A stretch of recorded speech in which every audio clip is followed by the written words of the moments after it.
Bismillahirrahmanirrahim. Assalamualaikum warahmatullahi wabarakatuh. Alhamdulillahirrabbilalamin. Wassalatu wassalamu ala asyrafil anbiya'i wal mursalin Sayyidina Muhammadin wa ala alihi wa sahbihi ajma'in, amma ba'du.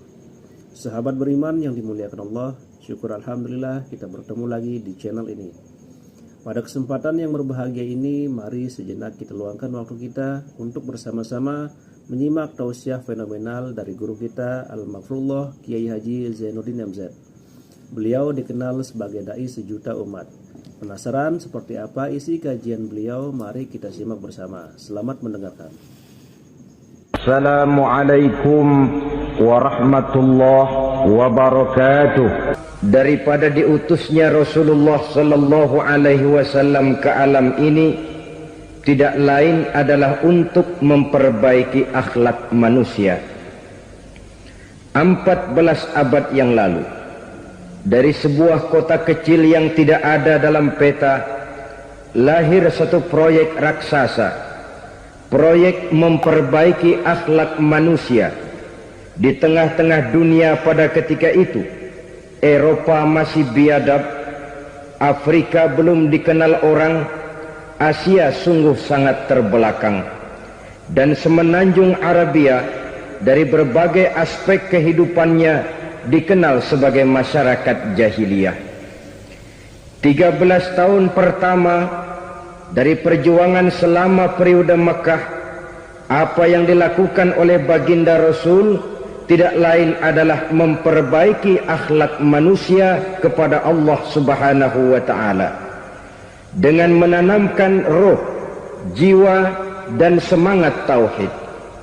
Kita tahu bahwa masyarakat jahiliyah menyembah batu, menyembah patung, menyembah berhala yang mereka buat sesuai dengan kekayaannya masing-masing. 360 berhala di sekeliling Ka'bah merupakan bukti nyata dari sesembahan mereka.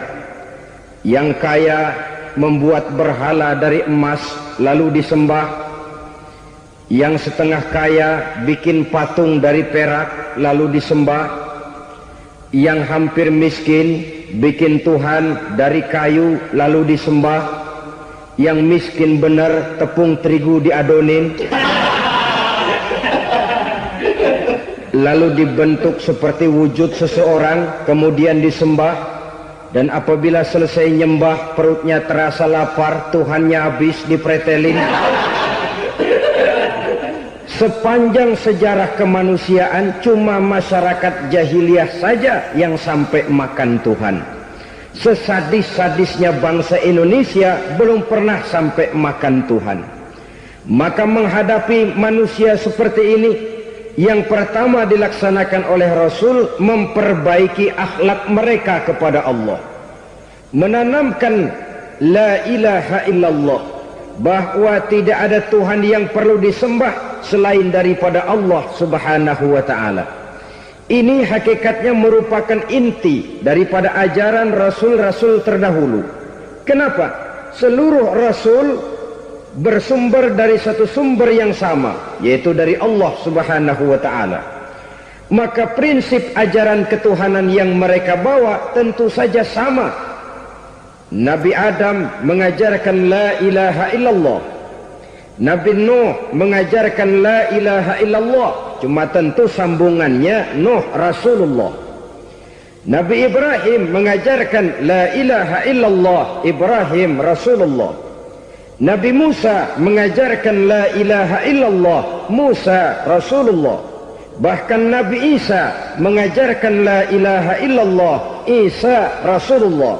Dan Nabi Muhammad mengajarkan la ilaha illallah, Muhammadur Rasulullah. Akhlak manusia kepada Allah dengan menanamkan tauhid. Jadi kalau ingin berakhlak yang benar kepada Allah, jaga tauhid, pegang teguh akidah. Saudara-saudara kaum muslimin rahimakumullah, lawan daripada tauhid adalah kufur. Kufur bisa dua, bisa kufur iman, bisa kufur nikmat. Kufur itu sifatnya, kafir itu orangnya. Ada orang kufur iman, dan ini merusak akhlak kepada Allah Subhanahu wa ta'ala. Kufur iman itu kadang-kadang bentuknya syirik, orangnya disebut musyrik. Kufur iman itu kadang-kadang bentuknya nifaq, orangnya disebut munafik. Kufur iman itu kadang-kadang bentuknya riddah, orangnya disebut murtad. Ini merupakan jenis daripada kufur-kufur iman dan tergelincirnya manusia daripada akhlak kepada Allah Subhanahu wa ta'ala. Benar, di zaman sekarang kita tidak menyembah berhala. Memang di zaman sekarang kita tidak menyembah patung. Iya, kita tidak berkeyakinan Tuhan lebih dari satu.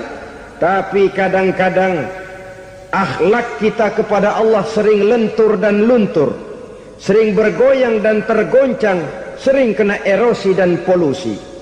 Bahwa kita tidak menyembah Latta, Uzza, Manat dan Hubal seperti masyarakat jahiliyah dahulu, memang. Tapi Latta zaman sekarang, Uzza zaman sekarang, Manat dan Hubal di zaman sekarang, berhala-berhala di abad kita sekarang ini, kadang-kadang bernama harta, kadang-kadang bernama wanita, kadang-kadang bernama tahta, mungkin juga bernama Toyota. Sesuatu yang lebih kita agungkan daripada Allah, menjelmalah dia menjadi berhala-berhala di zaman kita sekarang ini. Manakala kita di kantor sudah lebih takut kepada kepala bagian kita daripada kepada Allah, maka Tuhan kita barangkali adalah kepala bagian kita. Manakala kita sudah lebih takut kepada manusia daripada kepada Allah, bergeserlah akhlak kita kepada Allah, mengagungkan manusia dan menomorduakan Allah. Maka di zaman sekarang akhlak kita kepada Allah sering kena erosi, sering kena polusi. Mungkin karena sulitnya lapangan kerja, tingginya tensi ekonomi, persaingan hidup yang makin tajam, sulitnya mencari lapangan kerja, orang kadang-kadang nekat, sedikit pertimbangan, picik pandangan, mudah melakukan potong kompas, sehingga terjadilah perbuatan-perbuatan yang memelencengkan akhlak kita kepada Allah Subhanahu wa ta'ala. Kadang-kadang terjebak mempercayai selain daripada Allah, kadang-kadang terjebak di dalam mengagungkan yang selain daripada Allah lebih dari yang seharusnya. Terkenalah akhlak kita kepada Allah jaringan-jaringan erosi dan polusi. Kufur sebagai lawanan daripada tauhid merupakan sifat daripada orang yang tidak berakhlak kepada Allah. Bentuknya pertama bisa syirik. Syirik itu artinya meyakini ada Tuhan lain selain daripada Allah. Itu yang namanya syirik. Jadi percaya Tuhan ada, cuman Tuhannya kelebihan. Itu yang disebut syirik, dan itu merupakan cerminan dari akhlak yang rusak kepada Allah Subhanahu wa ta'ala. Berkeyakinan Tuhan lebih dari satu, berkeyakinan bahwa Tuhan itu beranak atau diperanakkan, atau mengagungkan sesuatu sama dengan Allah, atau menjadikan yang selain Allah sebagai tujuan akhir daripada perjalanan kehidupan ini, maka itu sudah terjebak kita dalam musyrik. Dan syirik satu dosa yang tidak berampun. Bahasa kasarnya, yang namanya syirik itu jenis bapak moyangnya dosa. Saudara-saudara, sebab itu saya pesan, kalau memang terpaksa, biasanya yang tinggal di kota-kota besar itu kalau tidak kepengen dosa kan susah. Kalau terpaksa harus bikin dosa, cari yang kecil-kecil saja, yang kira-kira taubatnya gampang. Umpamanya pulang sholat Jumat nukar sendal, umpama yaitu jelas dosa. Tapi dosa yang taubatnya agak mudah, jangan sampai terjebak ke dalam syirik, menyekutukan Allah. Kalau sudah menyekutukan Allah, Allah dimadu, murka benar Allah kepada kita. Innallaha la yaghfiru ayyushraka bih wa yaghfiru ma duna dzalika liman yasha. Allah tidak akan memberi ampun kepada orang yang menyekutukannya dengan sesuatu, tapi Allah mau mengampunkan dosa yang selain itu bagi orang yang dikehendakinya. Jadi orang-orang yang sudah terjebak syirik, menyekutukan Allah, meyakini ada Tuhan lain selain daripada Allah, meyakini Tuhan beranak atau diperanakkan, bagaimanapun baiknya mereka di dunia, bagaimanapun sosial jiwanya, bagaimanapun pemurah tangannya memberikan santunan dan pertolongan kepada orang lain, kalau sudah syirik, seluruh nilai kebaikannya akan tidak ada gunanya lagi, karena tidak ada tempat nilai kebaikan itu bergantung. Sedangkan kita berbuat baik agar diterima oleh Allah. Kalau Allahnya marah kepada kita, siapa yang akan menerima nilai kebaikan itu sendiri? Ini bentuk yang pertama. Yang nyata-nyata menyembah berhala, syirik. Yang nyata-nyata beriktikad Tuhan lebih dari satu, syirik. Atau yang tersamar. Yang tersamar itu yang sering jadi penyakit kita. Saya sejak ada perkutut ini di rumah, perkutut. Saudara-saudara, yang merusak akhlak kepada Allah, yang merusak tauhid setelah syirik, bisa juga berbentuk nifak. Nifak itu sifatnya, orang yang punya sifat nifak disebut munafik. Asal katanya dari nafakun. Nafakun itu satu lubang yang punya dua muka, seperti goa, ada tempat masuk, ada tempat keluar. Maka munafik orang yang punya dua muka.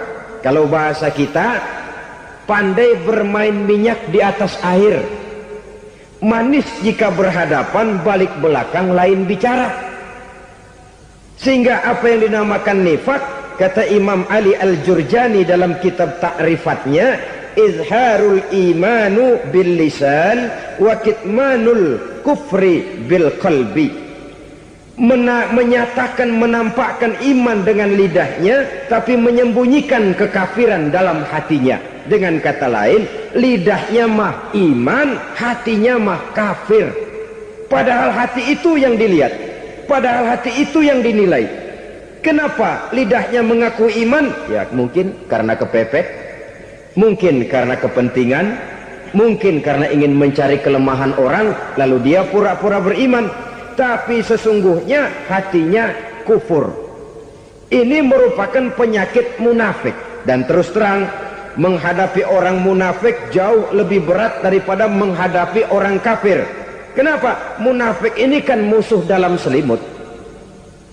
Mau dibilang musuh nyata-nyata, apalagi di zaman Rasul ya, ketika periode Madinah, berat sekali menghadapi orang munafik. Mau dibilang kafir, kalau ketemu assalamualaikumnya medok juga. Mau dibilang mukmin, di belakang ngegerundel, nyari-nyari penyakit, nyari-nyari lantaran, mencari-cari gara-gara. Kalau kafir jelas kafirnya, kalau musyrik jelas musyriknya. Tapi munafik, di depan kita dia mengaku beriman, di belakang kita dia caci maki kita. Maka demikian rupa watak orang munafik, Allah benci betul. Sampai dalam Quran orang munafik itu divonis innal munafikin fid darkil asfal minan nar. Orang-orang munafik di dasar jurang neraka yang paling bawah, keraknya neraka. Saudara-saudara kaum muslimin rahimakumullah, sebab munafik sangat berbahaya, membahayakan umat, membahayakan agama. Di depan kita mereka ngaku pura-pura beriman, kalau pidato luar biasa, memuji agama setinggi langit, menampakkan seolah-olah dia orang yang dekat dengan agama. Saudara-saudara, agama penting, agama mutlak, tapi yang ngomong begitu agamanya apa, remeng-remeng. Cuma sekedar lipstick, cuma sekedar dekorasi, cuma sekedar kamuflase. buat ngibuli orang lain. Dia mengaku beragama, mengatakan agama mutlak, menganggap agama penting, seolah-olah memperhatikan benar tentang tatanan kehidupan beragama, tapi sebenarnya di hatinya tidak lebih berkecamuk penyakit-penyakit kufur. Maka sifat munafik ini termasuk menodai tauhid, artinya merusak akhlak kita kepada Allah Subhanahu wa ta'ala. Sifat yang ketiga yang juga merusak akhlak kita kepada Allah dinamakan riddah. Riddah itu sifatnya, orang yang punya sifat riddah disebut murtad.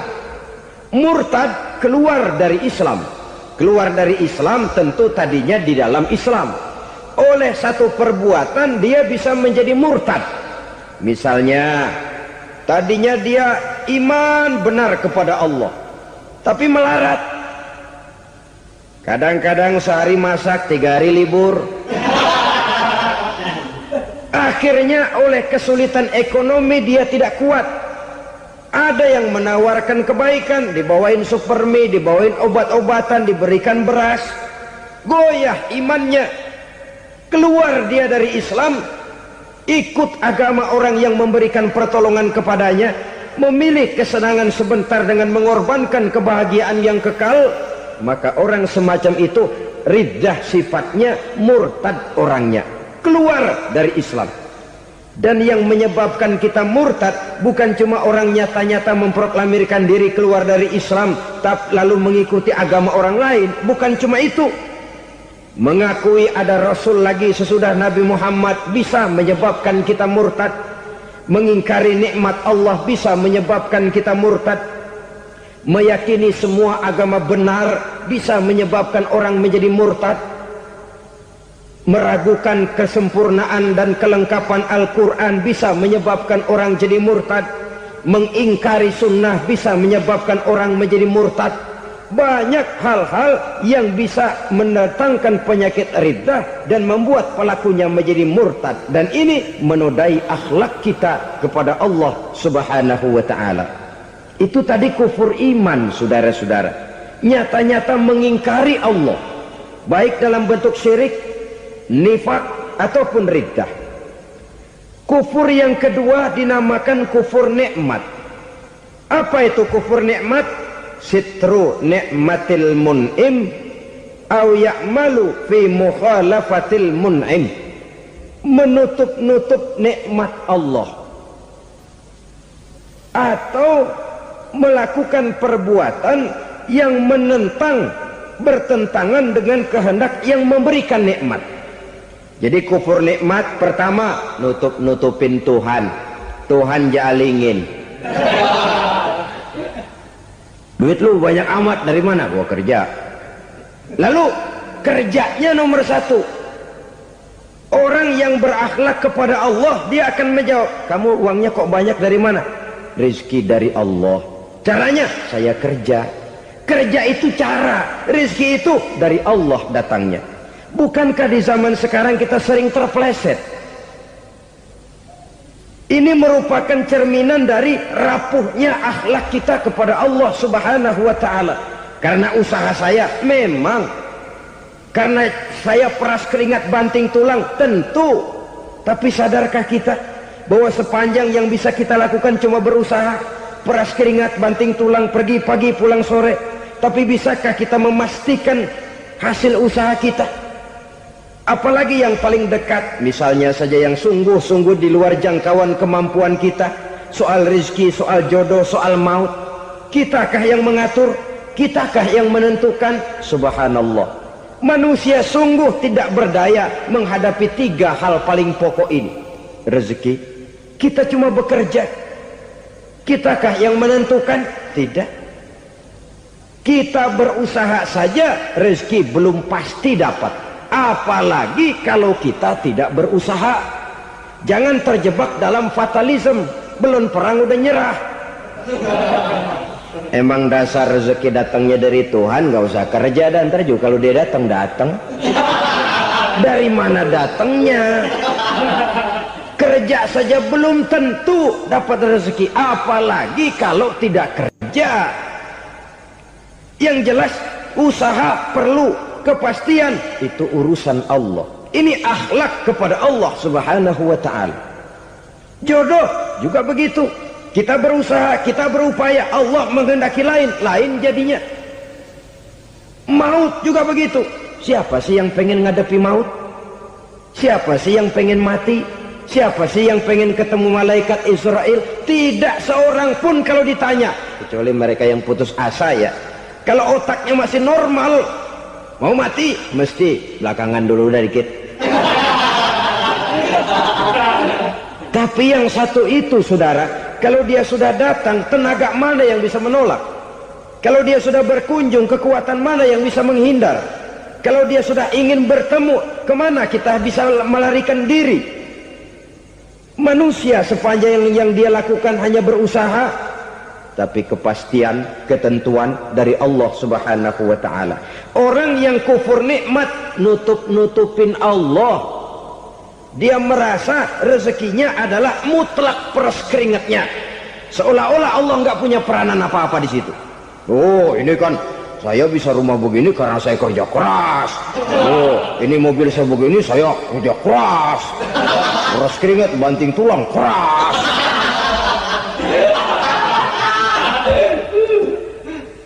Saudara-saudara kaum muslimin rahimahkumullah, jadi menutupi Allah. Akibatnya nanti kalau dia berhasil, Allah ketutupan. Kalau dia gagal, orang lain dicaci maki, dicari kambing hitam. Yang kambing hitam kan mahal, karena orang sering cari-cari kambing hitam. Jarang orang mau jujur kalau bertemu kesulitan lalu mencari sebab pada dirinya sendiri. Yang paling enak ya nyalain orang. Lo begitu. Orang lain yang paling enak kita salahin. Au ya'malu fi mukhalafatil mun'im, atau dia melakukan sesuatu yang tidak sesuai dengan kehendak yang memberikannya nikmat. Diberikan kita tangan, mulut sih nggak berhenti, terima kasih Tuhan, alhamdulillah saya dikasih tangan. Cuma nih tangan enteng mat nabokin orang mulu. Itu sudah mukhalafatul mun'im, bertentangan dengan kehendak yang memberikan nikmat. Diberikan harta, mulutnya mah basah, terima kasih Tuhan, alhamdulillah dikasih harta, tapi pelitnya minta ampun, kikir koret medit. Ini juga termasuk kufur nikmat, mempergunakan suatu nikmat bertentangan dengan kehendak daripada yang memberikan nikmat itu sendiri. Saudara-saudara kaum muslimin rahimakumullah, oleh karenanya kufur iman memang lebih bahaya daripada kufur nikmat. Tapi jangan lupa, kufur nikmat bisa menyeret orang kepada kufur iman. Nah kalau Allah udah dialingin, Tuhan sudah dinomor duain, lama-lama kenapa dia tidak mendewakan dirinya sendiri, mendewakan pangkatnya, mendewa-dewakan otaknya, mendewa-dewakan kemampuannya? Pada awalnya dia memang cuma kufur nikmat, tapi lambat laun kalau ini tidak diobati secara pasti, orang akan mengarah kepada kufur iman. Bisa berbentuk syirik, bisa berbentuk nifak, bisa berbentuk riddah. Saudara-saudara, oleh karena itu menjaga akhlak kepada Allah mutlak penting. Sebab apa? Kita tidak berakhlak kepada manusia saja, kita dikucilkan dari pergaulan. Kalau kita tidak berakhlak kepada Allah, dikucilkan oleh Allah. Hadis qudsi menyatakan, man lam yashkur ala na'mai wa lam yasbir ala balai falyakhruj min tahtis samai falyatlub rabban siwaya. Kata Allah, siapa orang yang tidak mau bersyukur terhadap nikmat yang aku berikan kepadanya dan tidak mau sabar terhadap ujian yang aku berikan kepadanya, falyakhruj min tahtis samai, persilahkan saja keluar dari kolong langitku, waliyatlub rabban siwaya, tolong cari Tuhan lain selain daripada aku. Murka Allah, diusir, cuman gak kedengeran aja. Siapa yang tidak mau syukur terhadap nikmatku, siapa yang tidak mau sabar terhadap ujian yang aku berikan kepadanya, persilahkan keluar dari kolong langitku ini, cari Tuhan lain selain aku. Nah, langit Tuhan yang punya, Tuhan kita lawan, diusir dari kolong langit, mau pindah ke kolong mana?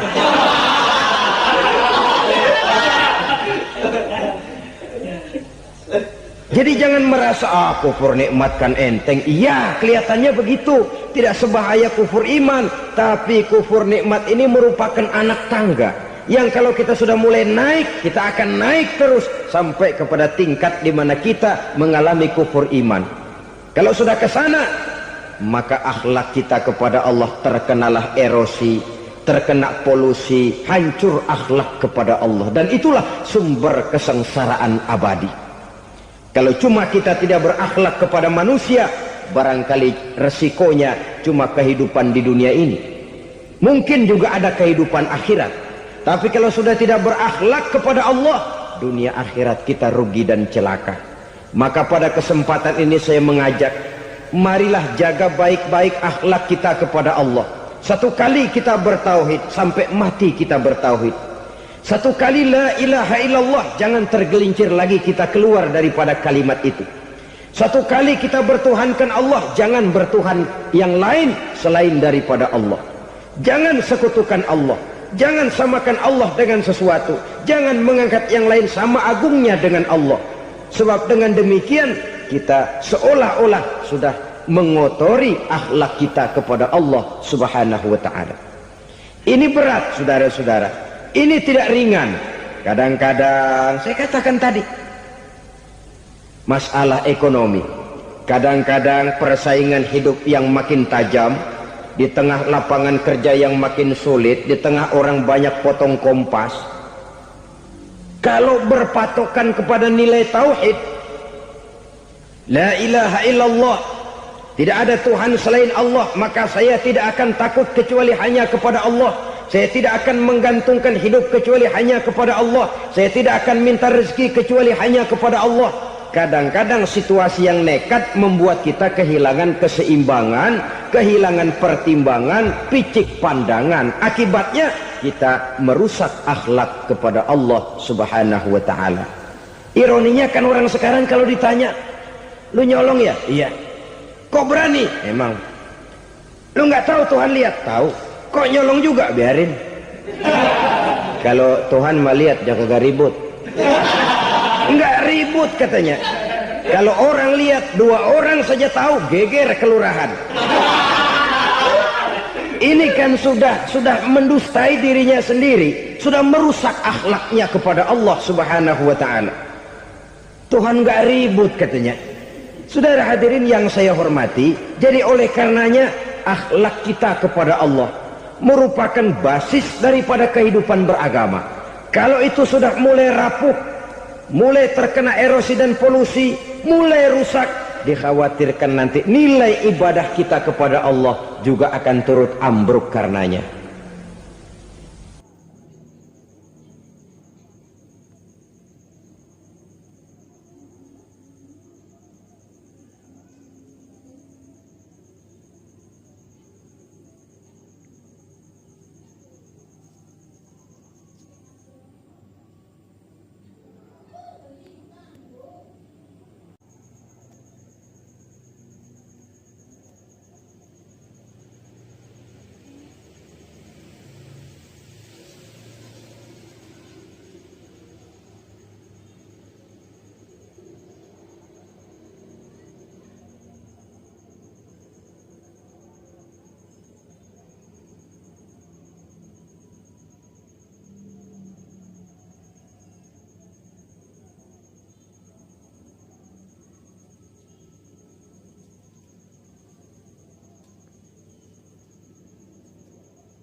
Saudara-saudara kaum muslimin rahimakumullah, tugas yang kedua memperbaiki akhlak manusia kepada sesama manusia. Kita tahu Islam sesuai dengan namanya adalah agama damai. maka akhlak manusia kepada sesama manusia menempati porsi yang penting dalam kehidupan beragama. Bagaimana seorang muslim bergaul bertata krama terhadap sesama manusia. Mari kita lihat lebih jauh persoalannya. Untuk memudahkan pembicaraan dari kacamata agama, kita kelompokkan saja manusia itu dalam dua. Pertama yang seiman dan yang kedua yang tidak seiman. Yang tidak seiman itu kita sebut saja kufur atau kafir. Nah, kepada yang kafir pun kita diajarkan untuk berakhlak, apalagi kepada yang memang nyata-nyata seiman, sekeyakinan, seakidah. Kemanapun Islam datang, ke negara manapun ia masuk, ia tidak menaburkan kerusakan. Jadi tidak benar kalau orang pernah itu menggambarkan, saking sentimennya seorang orientalis pernah menggambarkan Nabi Muhammad di tangan kirinya Quran, di tangan kanannya pedang, menggambarkan seolah-olah Islam dikembangkan dengan kekerasan. Sebenarnya tidak sama sekali. Kalaupun dalam sejarah perkembangan Islam pernah terjadi perang, maka perang dalam Islam sesungguhnya apabila kita amati sejarahnya bukan untuk memaksakan agama, karena memang agama tidak bisa dipaksakan, tetapi justru untuk mempertahankan agama dari segala macam hambatan, rintangan, hinaan dan fitnahan. Tapi kemanapun yang jelas Islam masuk, dia tidak pernah membuat kekacauan, kerusuhan ataupun penghancuran. Candi Prambanan bahkan dipugar, gereja-gereja tidak ada yang dihancurkan oleh umat Islam. Kenapa? Islam agama damai. Soal agama, soal lakum dinukum waliyadin, la ikraha fid din, qad tabayyana ar-rusdu minal ghayy. Tidak ada paksaan dalam beragama, sebab nyata yang benar dengan yang tidak benar. Belum pernah ada orang kafir masuk ke perkampungan orang Islam lalu dikejar-kejar, diteriakin kafir, kafir, sunatin.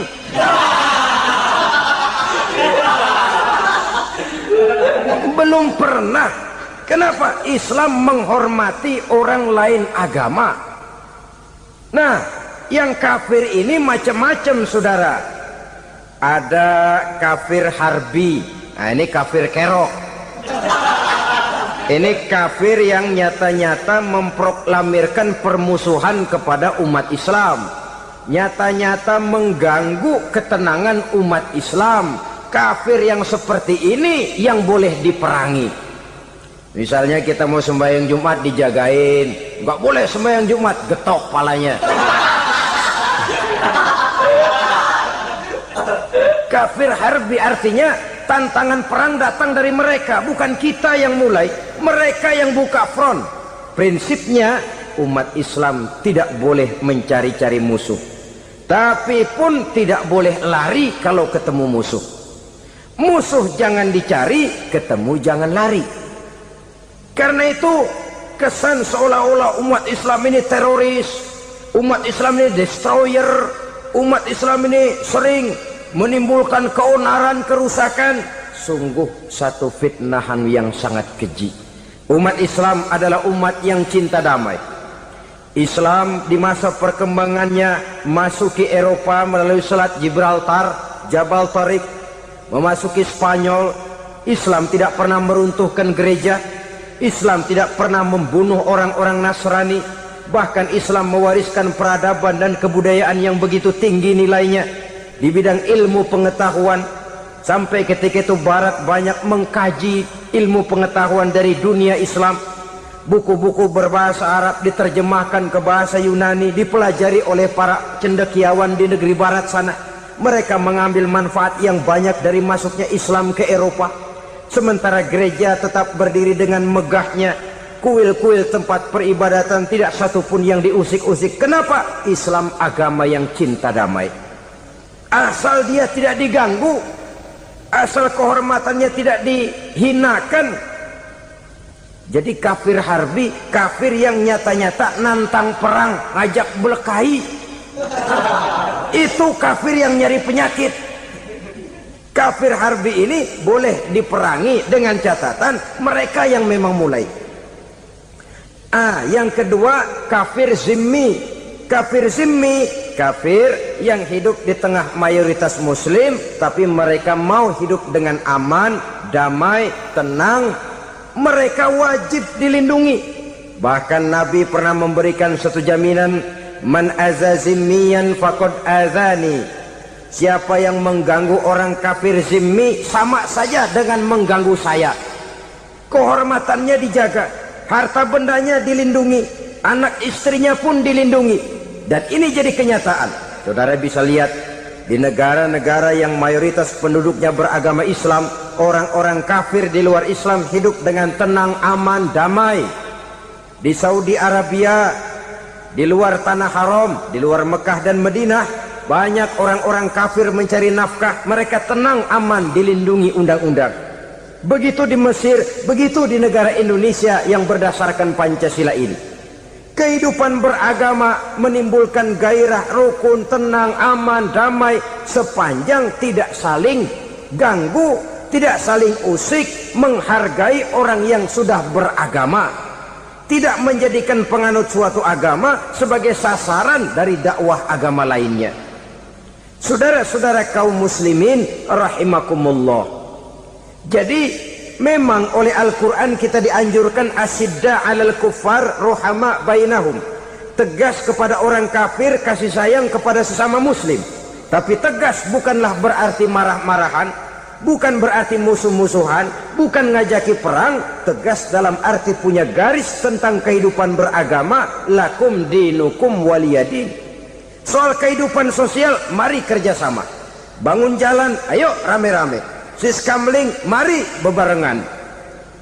Bikin puskesmas, mari sama-sama. Tapi kalau sudah soal agama, itu tidak perlu ada toleransi agama. Yang perlu toleransi antar umat beragama. Kalau umatnya mau kerjasama silakan, tapi tidak menyangkut soal ibadah. Jangan kerjasama di bidang ibadah. Itu kerjasama yang salah pasang, saudara-saudara. Sehingga dengan demikian toleransi adalah menyangkut kehidupan antar umat beragama. Sedangkan agama sendiri punya kapling yang nyata. Sehingga dengan demikian tegas kepada orang kafir dalam arti kita punya satu kepribadian. Tidak ngambang. Nggak, lalu kalau ditanya orang, sebenarnya agama lu apa sih? Gua mah gimana musimnya aja. Agama pakai musim kayak rambutan. Akhirnya ya begitu, musim-musiman. Ke masjid kelihatan, ke gereja hayo, ke candi nongol, ke apa? Bingung malaikat bagaimana nyatetnya nih bocah ini. Di mana aja ada. Kita punya satu kepribadian. Saya muslim dan garis saya ini, lakum dinukum waliyadin. Bagi Tuhan persilakan agama Tuhan, bagi kami agama kami. Kami hormati Tuhan, Tuhan hormat kepada kami. Tapi soal agama, kaplingnya jelas. Kerjasama, mari urusan muamalah, bidang sosial.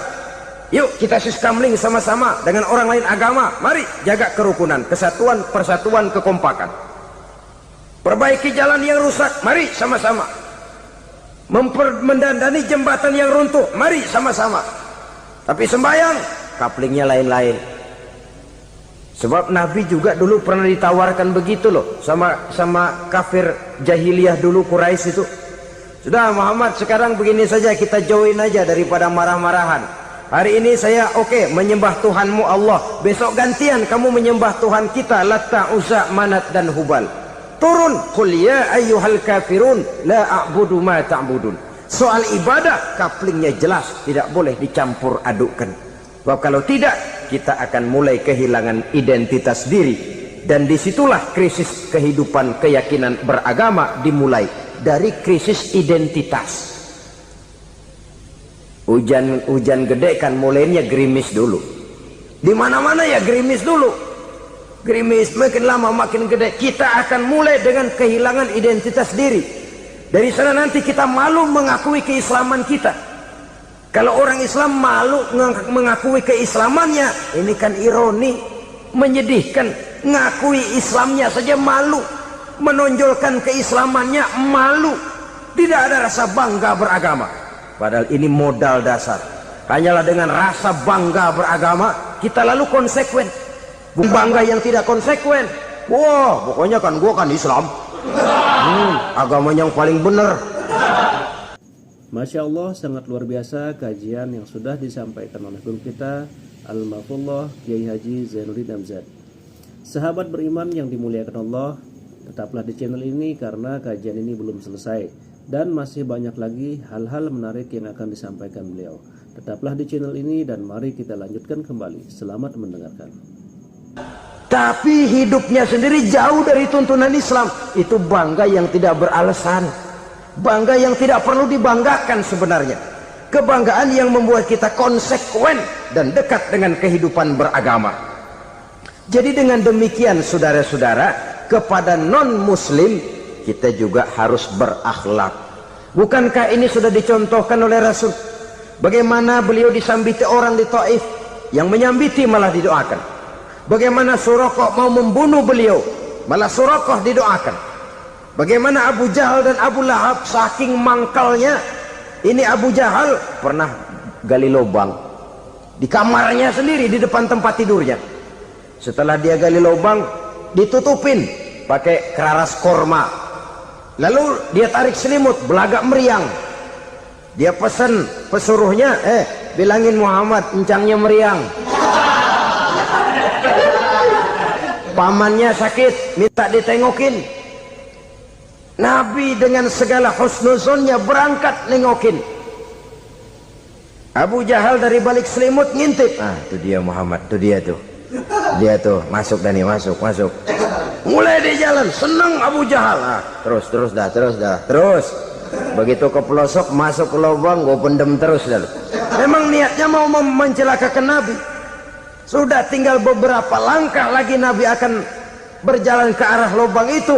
Malaikat Jibril ngasih tahu, Muhammad, Abu Jahal pamanmu cuma pura-pura sakit. Di depan tempat tidur itu ada lubang sudah dia gali untuk menjerumuskan kamu. Sudah balik pulang. Balik badan Nabi. Sudah hampir mau melangkah, kakinya malah muter pulang. Abu Jahal yang ngelihat Nabi sudah hampir jatuh nggak jadi, balik pulang. Lupa kalau lagi sakit. Udah Muhammad buruan sini. Nabi ke pintu, dia kejar. Dia lupa sama lubang yang dia gali. Begitu dia kejar, dia yang ke pelosok masuk ke dalamnya. Sejak saat itu ada pepatah, man hafara hufratan waqa'a fiha. Siapa yang suka nggali lubang, dia sendiri bakal terpelosok ke dalamnya. Jatuh dia ke lubang yang dia gali. Padahal ya paling banter 2 atau 3 meter paling dalam. Dari dalam lubang itu dia teriak-teriak, Muhammad, tolongin, pamanmu kecebur. Kasih tahu Muhammad, kasih tahu. Datang lagi lah pesuruhnya, Muhammad, pamanmu Abu Jahal kecebur, minta tolong diangkatin. Sudah diulur tambang, habis sambung lagi, nggak bisa sampai. Masa iya, cuma kamu yang bisa nolong. Apa yang dilakukan Nabi? Balik mau nolongin. Akhlak.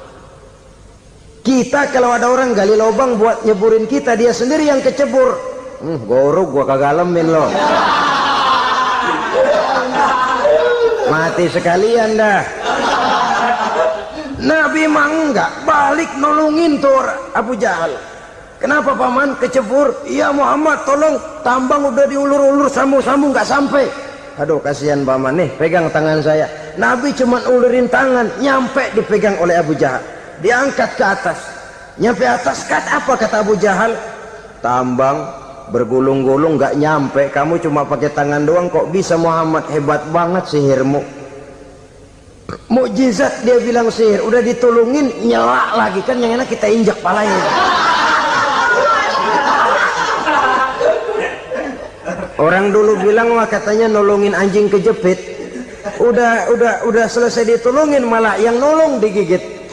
Saudara hadirin yang saya hormati, kepada orang-orang kafir kita harus berakhlak, menghormati mereka, tidak memaksakan satu keyakinan dalam batas-batas yang ditolerir oleh agama, yaitu pada masalah-masalah sosial dan muamalah.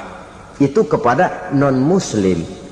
apalagi kepada sesama muslim. Baik akhlak kepada orang tua, akhlak kepada guru, akhlak kepada jiran atau tetangga, itu semua termasuk dalam akhlak kepada sesama manusia. Akhlak kita kepada orang tua, kadang-kadang kita orang timur ini ketularan orang barat. Engkongnya dianggap CS,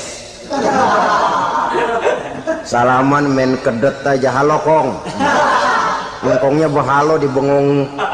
Saudara-saudara kaum muslimin rahimakumullah, akhlak yang tua kepada yang muda, akhlak yang muda kepada yang tua, kepada jiran dan tetangga, kepada sanak famili dan handai tolan, pendeknya kepada sesama muslim.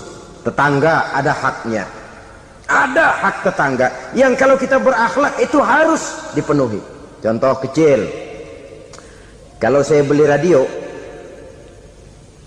itu saya dong boleh berpikir, ini radio saya beli pakai uang saya setel di rumah saya, sekeras-kerasnya ada apa sama orang lain?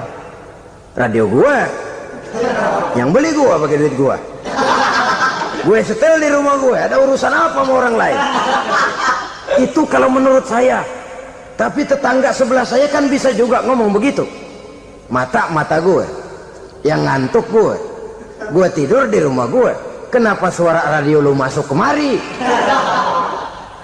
Ketika itulah lalu kebebasan saya nyetel radio dibatasi oleh kebebasan tetangga saya yang mau tidur. Ini sudah akhlak namanya.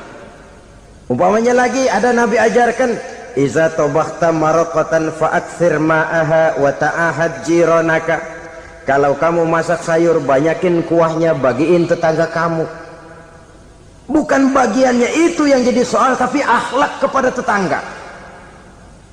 Udah tahu tetangganya kelaparan, diseksa, goreng ikan asin, se-RW baunya ngayap,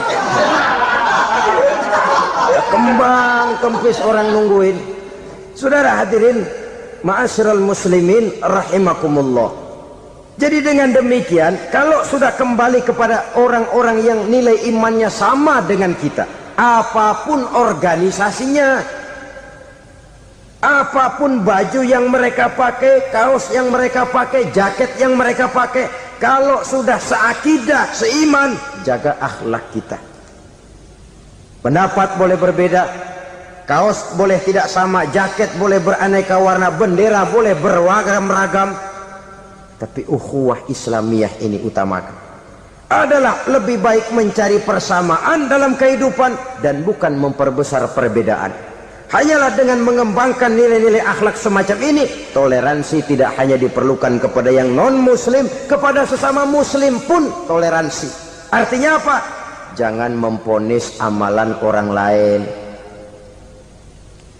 Yang usolli, yang tidak usolli, berjalanlah menurut keyakinannya masing-masing. Jangan lalu memponis, itu namanya nggak toleransi. Kamu nggak pakai usolli ya? Enggak. Brengsek. Kamu pakai usolli ya? Iya. Bid'ah. Lah dua-duanya kagak yang benar. Kalau yang sembahyang kagak benar, bagaimana yang kagak sembahyang? Apa itu yang benar? Toleransi, setuju dengan perbedaan pendapat, jangan memponis amalan orang lain. Karena kita hanya beramal, hak menerima adalah Allah Subhanahu wa ta'ala. Jangan sebentar-bentar mencap bid'ah, dolala, finnar, neraka. Kayaknya neraka kapling orang tuanya kali. Gampang bener masukin orang ke neraka. Kita kadang-kadang bisa toleransi dengan orang luar, tapi kepada sesama muslim toleransi tidak sanggup kita adakan. Mengklaim merasa kita yang benar, orang lain salah semua, itu tidak toleransi namanya. Mentang-mentang jadi ustadz, nih satu-satunya ustadz di sini ya, semuanya mesti ngaji kemari. Kalau nggak ngaji kemari Islamnya kurang tapi benar. Toleransi. Saudara-saudara kaum muslimin rahimakumullah, lapang dada menghargai orang yang berbeda pendapat, apalagi kalau perbedaan pendapat itu menyangkut hal-hal yang tidak prinsipil. menyangkut hal-hal yang sekunder dalam kehidupan beragama, menyangkut masalah-masalah yang dalam bahasa fikih disebut soal-soal furu'iyah. Tidak usah menyebabkan kita bersih tegang.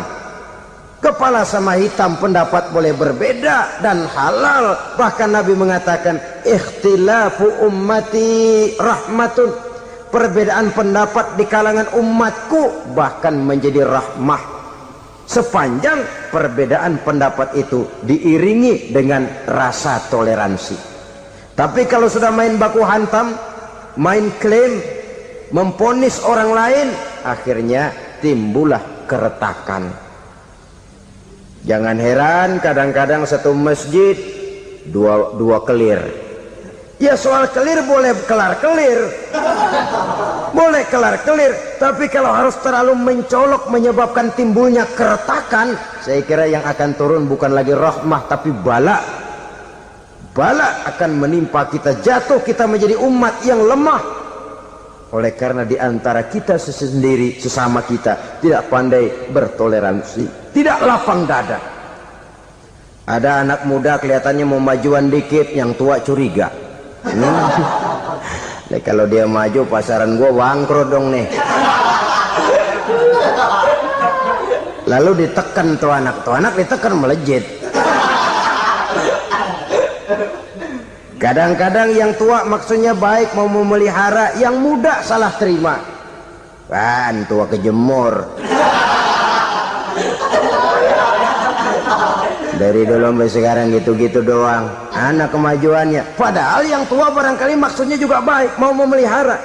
Sebenarnya kalau kita bisa mencoba mencari titik temu dengan alur komunikasi, tidak merasa diri yang paling benar, tapi toleransi, boyak menerima pendapat orang lain, setidaknya mau mendengar omongan orang. Yang susah kalau udah kena penyakit nggak mau ngerti omongan orang, nggak mau nerima pendapat orang. Kodok di kolong tempayan, cukeng kayu asem, asal ijo udah ijo aja ijo dah. Nggak ngerti omongan orang, yang kayak begini yang orang jadi kesandung. Oleh karena itu saudara-saudara, alangkah nikmatnya kehidupan ini apabila kita menyadari kita ini ummatan wahidah, satu umat yang satu, yang diikat dengan akidah. Kalau kepada yang non muslim saja kita diajarkan untuk berakhlak, apatah lagi kepada yang seiman, seakidah, sekeyakinan. Wajarkah perbedaan pendapat yang kecil-kecil lalu menyebabkan kita bertolak belakang, cerai-berai, centang perenang? Bila bertemu di jalan yang satu menyisih ke kiri, yang lain menyingkir ke kanan. Kalaupun juga bercampur di tengah kumpulan orang banyak, persis air dengan minyak. Yang satu melengos, yang satu madep mojok. Orang lain senyum, dia mau pada manyun.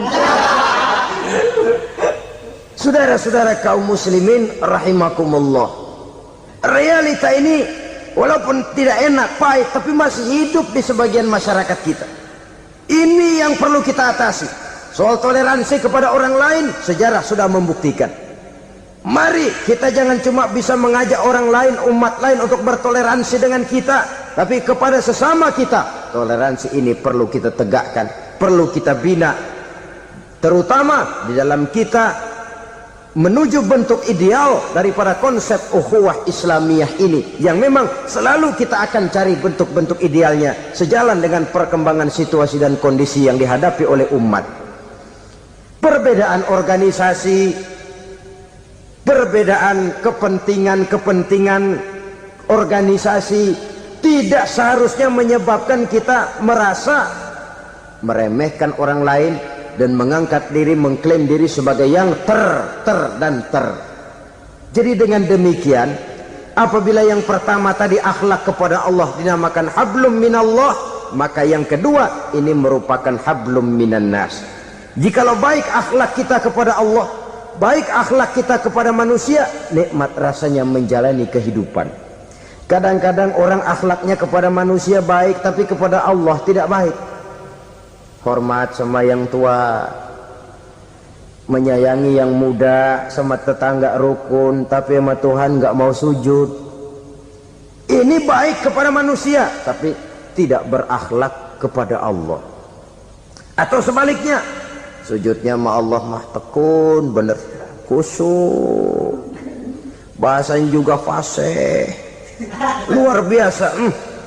Tapi sama manusia sombong, takabur, ujub, merasanya dia doang yang paling benar. Sebab iblis itu ya, itu kadang-kadang datang lewat hati, dan memang selalu markasnya di situ. Kalau dia tidak bisa menggoda kita dengan yang lain, dia tumbuhkan sifat ujub. Dia bisikin, wah memang di kampung ini yang paling banyak ibadahnya ente, yang lain mana, lihat tuh kerocok semua. Lalu di hati orang itu tertanam sifat iya ya. Nah tatkala iya ya, dia sudah terkena serangan iblis. Akhirnya apa? Orang lain diremehin. Asalnya kagak mau sembahyang ya diajak salaman udah najis aja deh. Ketemu juga mukanya ditekuk 4. Akhirnya bukan ngajak malah ngenyek, ngina. Lah orang dihina makin jauh, makin tidak tersentuh. Bukan cara itu yang diajarkan oleh Rasul. Bahwa orang tidak mau sholat, tugas kita mengajak. Soal dia tidak sholat, itu dosa dia kepada Allah. Saudara-saudara kaum muslimin, ujub disuntikkan oleh iblis ke dalam hati kita. Sujudnya kepada Allah benar, tapi akhlaknya kepada sesama manusia merasa paling benar sendirian, merasa orang lain salah semua. Pokoknya kalau di luar lingkungannya udah kagak bener aja udah bahaya. Saudara-saudara, ini juga penyakit yang disuntikkan oleh iblis. Sebab iblis itu tipu dayanya luar biasa, strateginya lihai. Makin tinggi kualitas iman, ya makin berat upaya iblis untuk menjerumuskan kita. Karenanya saya mengajak, marilah kita bertoleransi, baik kepada non muslim, lebih-lebih lagi kepada sesama muslim yang kebetulan berbeda baju, berbeda kaos, berbeda organisasi, lain bendera yang dibawanya. Tapi toleransi mari kita canangkan. Kita terikat oleh ukhuwah Islamiyah.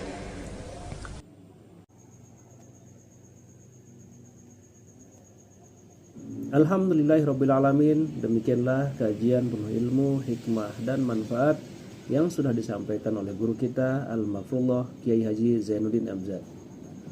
Sahabat beriman yang dimuliakan Allah, mari kita doakan guru kita, semoga beliau diampuni segala dosa-dosanya dan dilapangkan kuburnya. Dan buat sahabat semua yang sudah setia menyimak kajian ini sampai selesai, saya ucapkan terima kasih banyak. Doa dan harapan saya, semoga sahabat semua selalu diberikan kesehatan, dimudahkan segala urusannya dan dilancarkan rezekinya. Amin ya rabbal alamin.